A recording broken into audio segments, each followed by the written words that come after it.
Hello everyone, it's TIJL Toby and welcome back to another FM18 team guide. So today it's time for the team guide with Man United. Oh, I hate Man United, I'm a Liverpool fan, but for this video and for the sake of the series I will trawl through 10 minutes pretending I like Man United and how to improve them, aka make them terrible. No, this is to make them better. Man United's obviously got a magnificent, if I can speak, magnificent third time lucky. Well done, Toby. And Jose Mourinho always tends to win things in his second season. So he's built a magnificent squad. And it'd be brilliant to see... Well, it won't be brilliant to see him win the league. But it'll just prove a point that he's a very good manager if he wins the league this year. They've got a massively brilliant squad, though, in containing the likes of Pogba, Mata, Lukaku, De Gea... Just some of these household names that you will know from the Premier League if you've not been living under a rock in the last few years. With Marcus Rashford as well, and Martial, just a few of the youth products of Manchester United coming through the team now.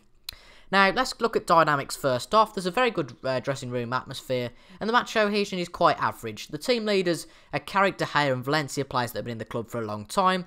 With the likes of Ibrahimovic, Fellaini, Herrera, you can see on the screen, folks, yourself. With obviously Michael Carrick approaching the end of his career, which is why I've recommended in the scouting reports a very leading defensive midfielder to take over Carrick's position maybe as the captain of the team. So if we look at the tactics screen, I'm not quite sure what tactic you could play, but I think you would just play a 4-2-3-1 with two solid wingers. Let's go to the team report for squad depth. That would probably be easier. Lukaku as a sole striker with probably Rashford on the left wing, Mkhitaryan on the right or Lingard, and then Mata on the centre attacking mid with Pogba and Herrera in the middle, and then it's not Bailey, it's Boye and Lindelof in centre back, and then Luke Shaw and Valencia at right and left back. Nothing really to moan at the team report. It's just not really a great deal of overall quality depth below the first team. Let's have a look at scouting then and players I've recommended on my shortlist. I've only got 4 players today, but I couldn't really think of many positions in which to improve. If we look at the first one then, the one I was going to recommend to replace Michael Carrick, I've gone with William Carvalho from Sporting, the Portuguese player. He's 17 teamwork, 15 leadership and some really good physical stats and really good mental stats to play as a deep line playmaker in defensive midfield. If we do compare him to Michael Carrick, who obviously plays the same position, it seems that he's very similar and even better in some of aspects like speed, physicals and technicals. There's none really that he's completely out of it on, and he's 25 years old, so he can improve probably in the future. Quite a hefty wage there, but I'm sure Man United don't have to worry about that. And that's a firework going off. I hope you enjoyed that.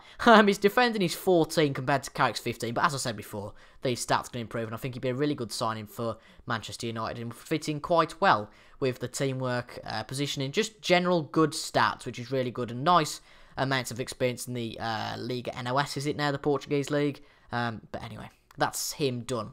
Let's have a look at a centre-back then. Another centre-back who'd be really good for your team is Virgil van Dijk. Maybe above the mark there with price, because obviously we've only got 42 million to play with. But I don't need to reduce Van Dijk. He's a top quality player.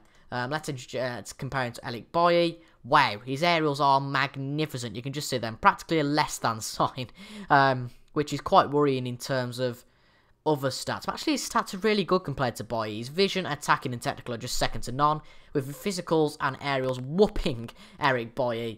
And Van Dijk, you know, I don't need to say much about him, would be a quality signing for Man United.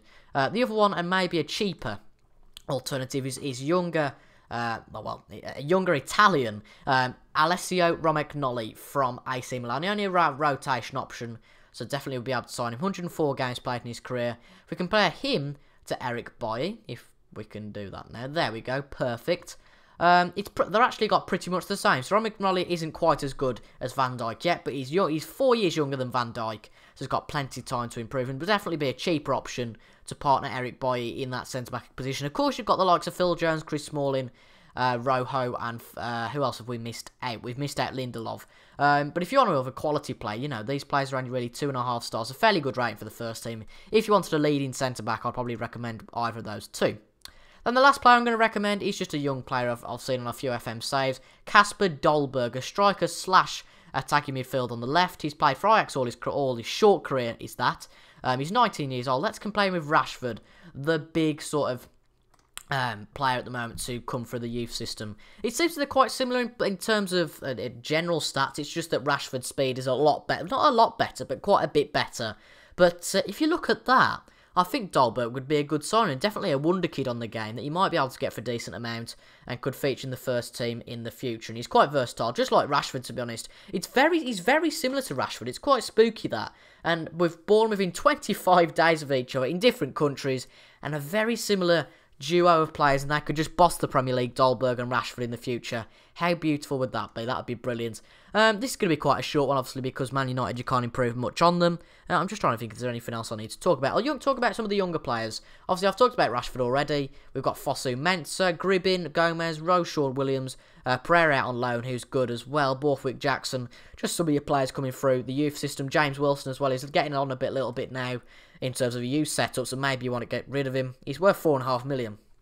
So maybe selling to a lower Premier League club for about £5 million. And then under 18s, who have we got in that? We've got Milan Bars, Orno Pigmal, Ethan Galbraith, Ethan Laird. Sorry if I'm pronouncing any of those names wrong, but they've got quite a good youth setup of United.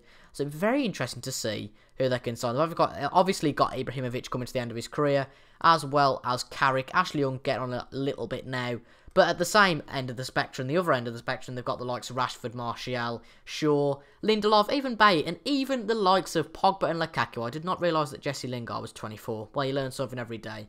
Wow. They've got a solid goalkeeper. You'd be stupid to get rid of him at any point. Even if Real Madrid come in with 100 million, you would be bonkers, and I don't think you could get anyone better than Haya. And the fact he's a team leader, you would really upset the squad if you let him go. Let me know how you're doing your Man United save. It's going to be quite a short one actually today, a very short one.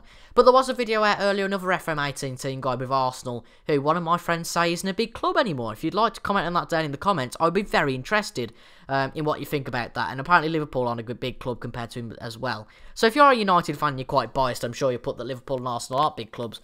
But it'd be quite interesting for the real life debate in terms of football, who you think the big clubs are now. I think you've got the big six. But I'm talking too much about real-life football anyway. But I hope you've enjoyed this video, folks. I've been TIJ. Subscribe for more FM18 content. I'm going to be doing a Liverpool beta save, which is obviously in his second season now. I'm going to be doing a RB Leipzig save, a Hensford Town save, which is quite variance between RB Leipzig and Hensford Town. And also some other saves with some random clubs in the duration of FM18. I hope you'll enjoy that, and I hope you enjoyed today's video as a kick-off. Anyway, thank you very much for watching, folks. I've been TIJ, and I'll see you tomorrow for some LFC Liverpool Season 2 beta saves. Thank you very much. Beta save? Just the singular save, Toby. But anyway, I've been TIJ. Thank you very much for watching, and I'll see you guys tomorrow. Goodbye.